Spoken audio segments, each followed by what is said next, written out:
दोस्तों, कभी भी किसी का हक छीने नहीं, किसी को कमजोर समझकर उस पर अत्याचार न करें, क्योंकि भले ही वह कमजोर हो, लेकिन अगर उसने ईश्वर से सहायता मांगी और ईश्वर उसके साथ हो गए तो उसकी जिद और बुरे कर्म करने वाले की हार निश्चित हो जाती है।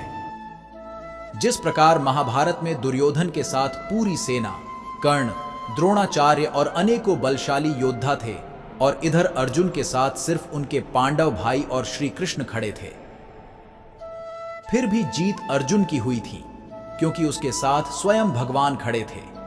इसीलिए दोस्तों, किसी का हक मारकर उसकी हाय न ले। एक बार एक गांव में दो दोस्त रहते थे। दोनों बहुत गरीब थे। जैसे तैसे करके वह अपने परिवार का गुजारा करते थे। वे लोग अपने घर की आर्थिक तंगी को दूर करने के लिए शहर जाकर काम करने का फैसला किया। अगले दिन वह दोनों शहर गए और उन्हें एक कारखाने में काम मिला। वह वहीं काम करने लगे। उन लोगों का गांव शहर से ज्यादा दूर नहीं था, इसलिए वह रोजाना काम करते और शाम को घर वापस आ जाते। एक दिन काम ज्यादा होने के कारण काम करते करते रात हो गई थी। वह लोग जल्दी जल्दी काम खत्म करके घर जाने लगे। दूसरे दोस्त को घर जल्दी पहुंचने के लिए एक छोटा रास्ता पता था।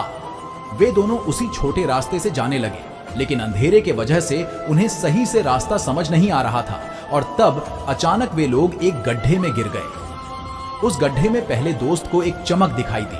उसने दूसरे दोस्त से कहा, दोस्त देखो, उधर एक चमक नजर आ रही है। दोनों ने सामने जाकर देखा, वहां एक हीरा है। वह लोग बहुत खुश हो गए। पहले दोस्त ने कहा कि हम लोग इसे बेचकर सामान पैसे ले लेंगे और अपनी गरीबी दूर कर लेंगे। दोनों गड्ढे से बाहर आए और घर की ओर जाने लगे। जो दूसरा दोस्त था, उसके मन में लालच आ गई। वह अकेला ही इस हीरे को हड़पना चाहता था, इसलिए रास्ते में उसने पहले दोस्त से मारपीट करके उससे वह हीरा छीन लिया। पहला दोस्त कुछ नहीं कर पाया क्योंकि वह उससे शारीरिक रूप से कमजोर था और दूसरा दोस्त हट्टा कट्टा था। दूसरा दोस्त हीरा लेकर शहर चला गया। पहला दोस्त दुखी मन से घर वापस आ गया। कुछ दिन बीतने के बाद जो दूसरा दोस्त था, वह हीरा बेचकर अपने लिए बंगला, गाड़ी और जमीन खरीद लिया। फिर कुछ दिन बाद दूसरे दोस्त के साथ रास्ते में एक दुर्घटना हो जाती है जिसमें उसका एक पैर घायल हो जाता है। उसके पास पैसे बहुत थे, इसलिए वह शहर से बड़े बड़े डॉक्टरों को बुलाकर खुद का इलाज करवाने लगा। उसने 2-3 दिन बाद देखा, उसका जख्म भरने के बजाय उल्टा बढ़ रहा था। डॉक्टरों ने बहुत महंगी महंगी दवाइयां दी, लेकिन उसका जख्म और बढ़ गया था। डॉक्टरों ने कहा, उसका पैर काटना पड़ेगा, नहीं तो जख्म पूरे शरीर तक पहुंच जाएगा।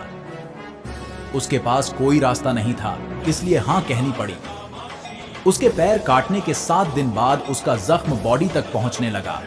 वहां मौजूद बड़े बड़े डॉक्टर यह देखकर हैरान थे, क्योंकि उन्होंने अपने जीवन में ऐसा समस्या कभी नहीं देखा था। वह पूरी रात सोचता रहा कि क्या दोष किया है उसने।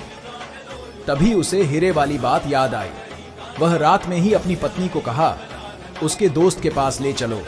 वह अपने दोस्त के पास गया और पूछा, दोस्त, उस रात के बाद तुमने ऐसा क्या श्राप दे दिया जो मेरा यह हालत हो गया?